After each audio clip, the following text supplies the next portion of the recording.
deh, tanya udah belum, diam semua. Siap Om. Ayo setting bola itu ini. Ya Kak. Ya Bang, dari pagi nih. Baru datang aja. Dari pagi Bang.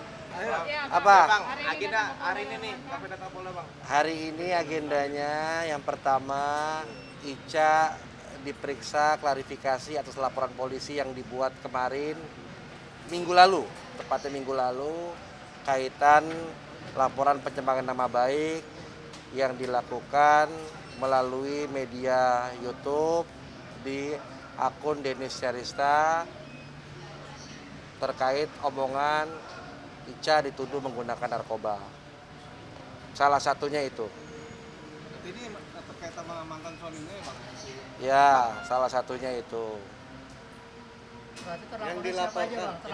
Terlapornya dalam penyelidikan. Nanti penyelidiklah yang menentukan siapa-siapa aja terlapor di situ.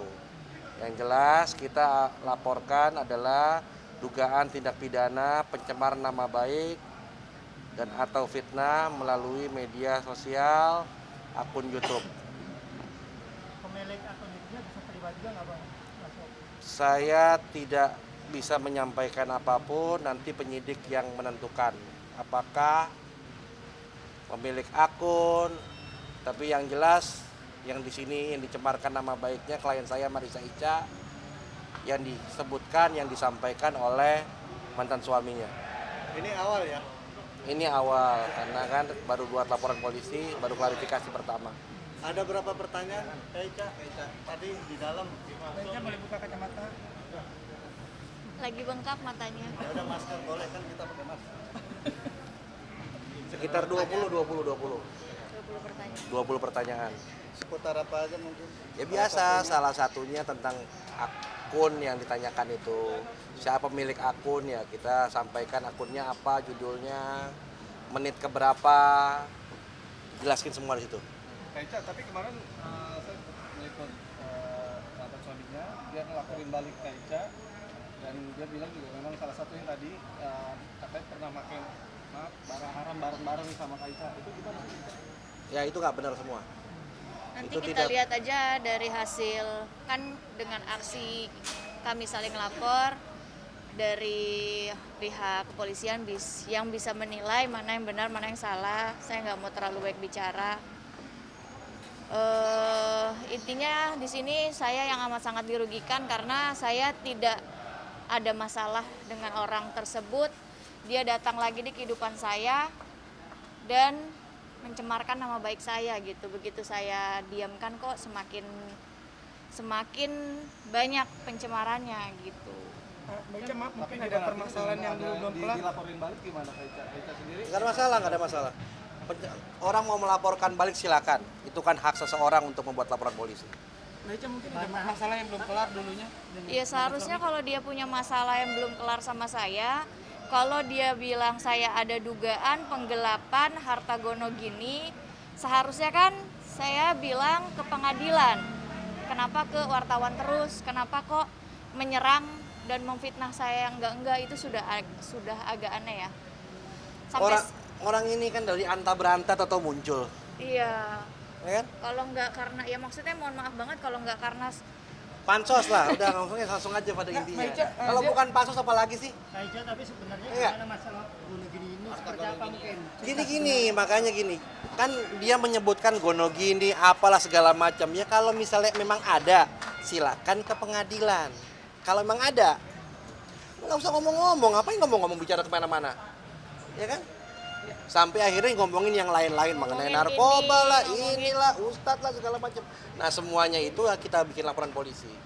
Jadi semua ada saluran hukumnya. Kalau dia mau melapor balik silakan. Kita sudah buat laporan polisi. Nanti kita lihat siapa yang jadi tersangka.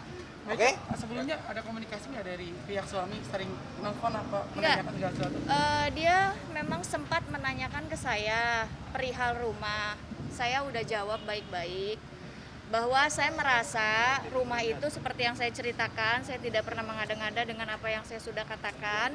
Saya merasa tanah itu saya beli pada saat memang masih pernikahan, tapi saya beli dengan uang saya yang memang dia bilang dia membelikan saya hadiah mobil, tapi saya merasa hadiah mobil itu sebagai pengganti mobil yang dia hancurkan. Mobil saya dihancurkan sebelum saya menikah ya, dihancurkan sama dia, terus dia gantikan mobil saya. Karena mobilnya sering dihancur-hancurin, akhirnya saya jual, saya belilah tanah yang lagi murah. Pada saat cerai, ya saya cuma punya tanah itu. Akhirnya saya bangun, saya nggak punya rumah, saya bangun itu dan saya bilang kalau memang mau perlu bukti, kontraktornya semua masih ada, bisa juga ditanyain. Dan dia waktu itu tanyakan ke saya, itu gimana perihal rumah itu gitu. Kalau hak dia, pasti saya akan berikan. Kalau memang masih merasa itu ada hak kamu, silakan aja diajukan. Mungkin kenapa sekarang kok dia nggak ajukan juga ke pengadilan, akhirnya dia sempat WhatsApp saya, mengancam saya dengan bukti chat orang yang menduga saya katanya istri kelima. Nah akhirnya dengan bukti chat itu dia kirimkan ke saya, terus dia bilang kalau ini saya viralin gimana. Dia udah mengancam saya, terus saya bilang silakan aja. Nah akhirnya dia datanglah ke publik dengan memfitnah yang lebih kejam gitu. Karena keinginannya tidak saya penuhi, bukan saya tidak penuhi, tapi saya merasa kalau memang kamu punya hak, silakan ajukan ke pengadilan. Apabila punya itu hak kamu dapat hak kamu menang. Insya Allah saya kasih toh juga itu juga rumah bukan rumah besar kok gitu. Oke? Bang, berarti ada berapa pasal ya? Pasalnya ada 3 pasal. KUHP dan Undang-Undang ITE. Apa aja tuh Bang? 310, 311, 27 ayat 3. Ancamannya 4 tahun, 4 tahun. Oh, ya. Jadi 8 tahun. Ya. Untuk terkait laporan kemarin dari mantan suaminya, Belum ada. Kalau nanti ada undangan atau panggilan kita siap hadir. Saya sendiri siap menghadapi semuanya. Insya Allah. Oke? Makasih. Medina Zen di mana Medina Zen? Ya. Aku tangkepin dikit ya Medina Zen ya biar diangkat ya. Tadi juga kita ke lantai 4, ke gedung Resmob. Terbang. Polisi ini.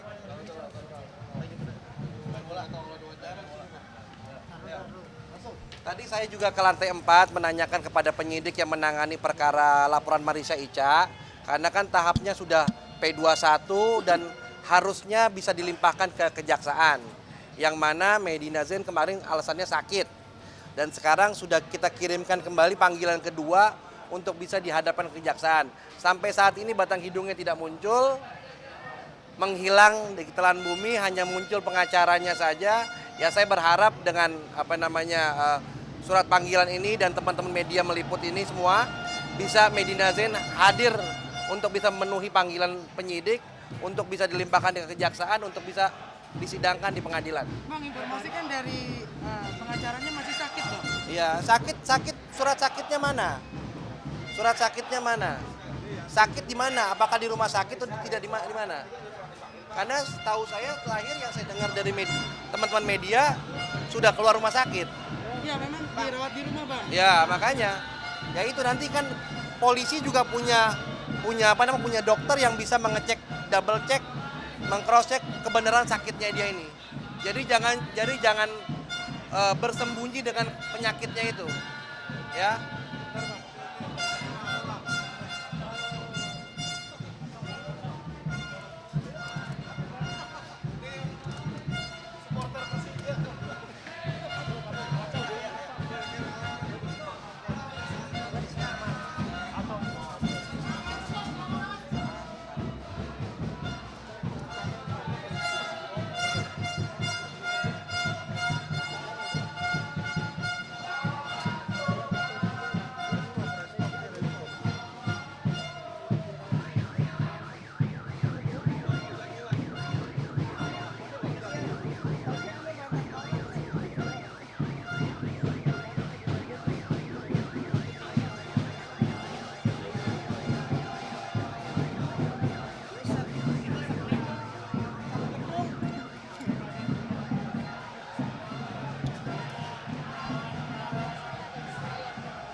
Oh iya.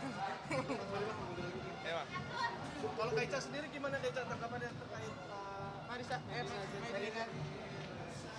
Terkait Medina Zen, saya sudah serahkan semua ke Bang Ramzi dan saya berharap Medina apa ya Bang?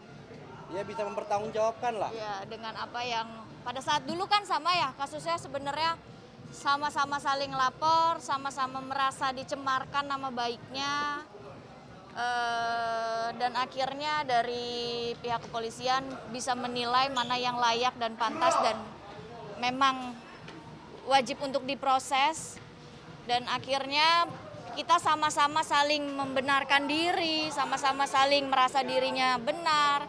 Saya merasa diri saya benar, saya merasa Medina merasa dirinya benar dan harusnya kita sama-sama bisa saling lapor pada saat kita kalah harusnya saya berharap dia menghormati hukum gitu dan karena perihal permasalahan ini sudah sampai kemana-mana saya berharap juga teman-teman media atau masyarakat yang mengetahui bisa ikut turut membantu karena di sini perihal permasalahan saya sama Medina kan tidak terkait dengan saya saja gitu, terkait dengan banyaknya orang yang